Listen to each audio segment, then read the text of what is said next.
हा लोकांना जीव घातलं तुम्ही देवा शपथ लय हवा गुरं शेरडत सगळं बघा तुम्ही सविस्तर आहे ही झाकासारखी वस्तू तिथं काहीच नाही आमच्यावर एवढं देवाने का संकट आणलं आम्ही विचारात पडलो हो का माणसं भुकी आहे ती मी घेऊन चाललो माझा टाइमपास करू नका मला जाऊ द्या घेऊन कोणी दिले अहो हे बबन दादानीच दिले माणूस आमचा एवढा कार्य करतोय एवढं आमच्यावर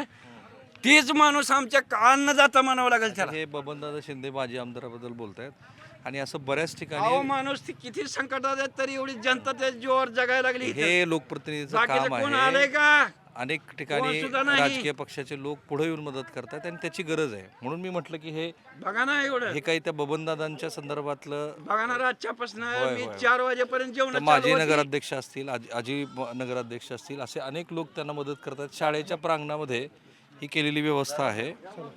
आणि त्याच्यातनं मग जे काही त्यांना शिकवणं त्यांना शिजवणं शक्य आहे ते शिजवून घालता येते ह्याची गरज आहे ह्याची गरज होती कारण आता जे संकट आलंय त्या संकटामध्ये डाळ भात रोटी जे काही मिळेल ते पोचवणं आवश्यक होतं तिथपर्यंत आणि ते पोचून त्या कारण आता बऱ्याच जणांच्या घरात तर जाऊ शकत नाही पण अशी स्थिती आहे अशा वेळेला हा जो अन्नदानाचा यज्ञ आहे तो मोठ्या प्रमाणामध्ये असणं गरजेचं होतं तो त्यांनी केला आहे इथं मोठा भाताचं पातेलं पलीकडे डाळ आहे कट्टे भरून आलेले आहेत जेवण करतायत सांबर भात केलेला आहे आणि अशीच व्यवस्था प्रत्येक गावात होणं गरजेचं होतं ही व्यवस्था तुम्ही बघता कांदा करून आणला काय जेवा बर बर बर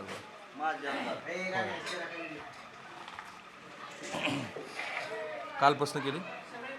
ही व्यवस्था कधीपासून रातच्यापर्यंत बर ही शाळा आहे हा शाळा आहे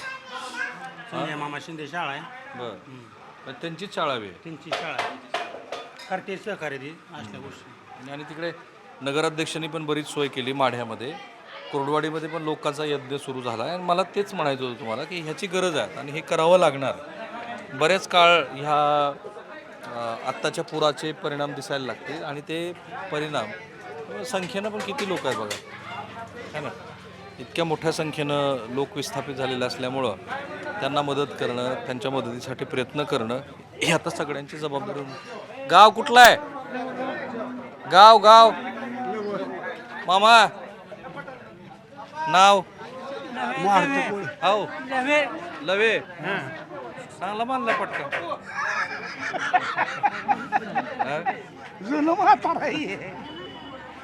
काय पाप केलं एवढं पाऊस पडायला पाप काय आता तकदीराचा संजीव होते काय आता ते आपल्या हातात तुम्ही मी काय पाप केले की असा एवढा पाऊस यायला लागला 87 वय आहे माझं. तुमचं असा पाऊस कवा कवाच पडला नाही एकदा पडला होता 5.5 महिना पाऊस होता बरं हा असं कवाच घडलं नाही पहिलीच वेळ आहे पाण्याची शेती शेती आहे पाहुणे 4 एकर तुम्हाला शेती नाही घरी माणसं किती 2 नातू आहेत पोरगा आहे मालकी काय करतो पोरगा खाना मिशन काम करतो मिशन सारा करायचं दुसरं काय आणि घर पाण्यात आहे का हाय वर गावच पाण्यात गाव पाण्यात आहे सगळं आम्ही तर 3 दिवस झाले इथं आहे 3 दिवस झाले इथंच आहे आम्ही सगळे लेकरं बाळा सगळे इथंच आहे इथंच खाणं पिणं सगळं इथंच आहे घरात काय काय होतं जवारी आहे हे आहे आणखी घरात काय काय होतं ते? भांडे कोंडे सगळं आहे डोळ्यात पाणी आहे त्यांच्या